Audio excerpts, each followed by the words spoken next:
Kashmir institute of medical sciences का आज annual day मनाया जा रहा है, 42nd एनुअल डे।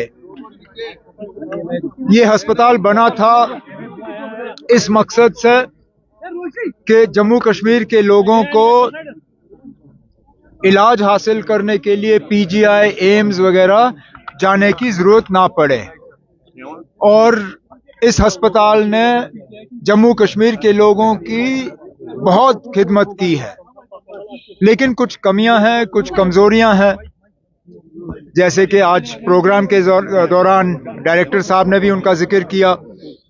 एक तो स्किम्स की जो खुदमुख्तारी थी, वो खुदमुख्तारी इनसे ली गई, उसको दोबारा बहाल करना है। इनका अपना इंजीनियरिंग विंग था, उसको वापस बहाल करना है।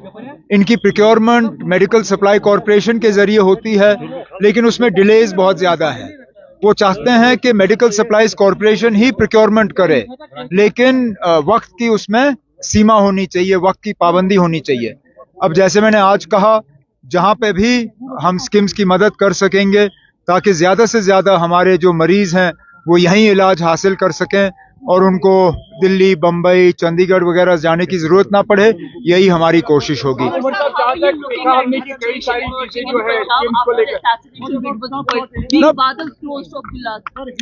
I spoke to Sukhbir yesterday after the attack on him. I expressed obviously our gratefulness to Almighty that he survived that attack. We spoke about the situation. Obviously, some of the things that he shared with me are not for public consumption, but it's a matter of concern. If in daylight hours, a former deputy chief minister, a Z plus category protectee, can be attacked like this, obviously, this needs to be looked at. Why is this? How did this happen?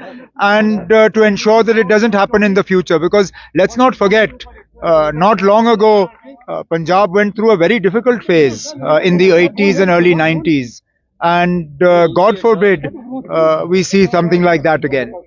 So as we have seen this holiday, especially जो कि अब नहीं है, शेख साहब की क्या कोई नहीं, फिर होगा ना, फिर होगा। कई सारे और भी डेट्स हैं जो मालूम है, कई सारे और भी डेट्स हैं, लेकिन ना हमें बड़ी लड़ाई लड़नी है।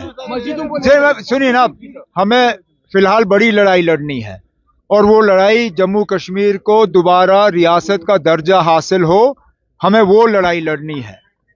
हम उम्मीद करते हैं कि वजीर आजम साहब ने जो जम्मू कश्मीर के लोगों के साथ वादा किया, हमारे साथ नहीं, जम्मू कश्मीर के आवाम के साथ, पार्लियामेंट इलेक्शन के दौरान और उसके बाद असेंबली इलेक्शन के दौरान, इन दोनों इंतखाबात में जम्मू कश्मीर के लोगों ने बढ़ चढ़ के हिस्सा लिया। कहीं पे भी शिकायत नहीं आई कि उनको मजबूरन पोलिंग बूथ में लेके उनसे वोट डलवाए गए। अपनी मर्जी से गए और उन्होंने इस इलेक्शन को कामयाब किया, इस उम्मीद के साथ कि उनके साथ जो वादे किए गए, बिलखसूस रियासत का दर्जा वापस मिलने का, वो हमें वापस मिलेगा। अब वजीर आजम साहब, होम मिनिस्टर साहब महाराष्ट्र, झारखंड, इन चीज़ों में थोड़े बिजी थे, अब उनको वहाँ से फुर्सत मिली है, तो अब उनसे बात की जाएगी ताकि जल्द से जल्द जम्मू कश्मीर को रियासत का दर्जा वापस मिले।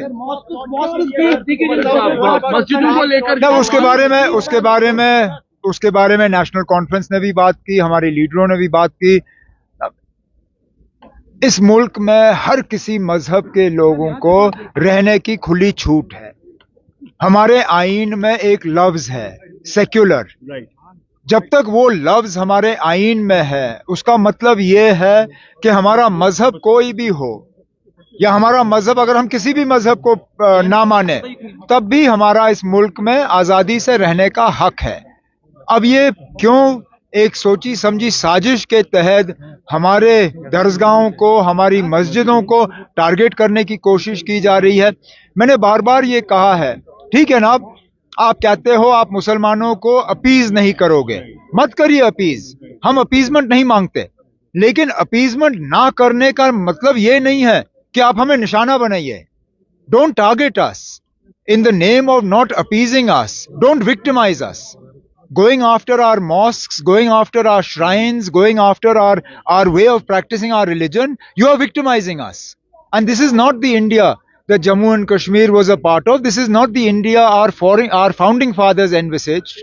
This is not the India that has the word secular in its constitution. जब तक है इसको secular रखिए, अगर नहीं रखना है तो चलिए ना, आप पार्लियामेंट से अगर इसको निकाल सकते हैं निकालिए, फिर क्या है. Thank you. Okay.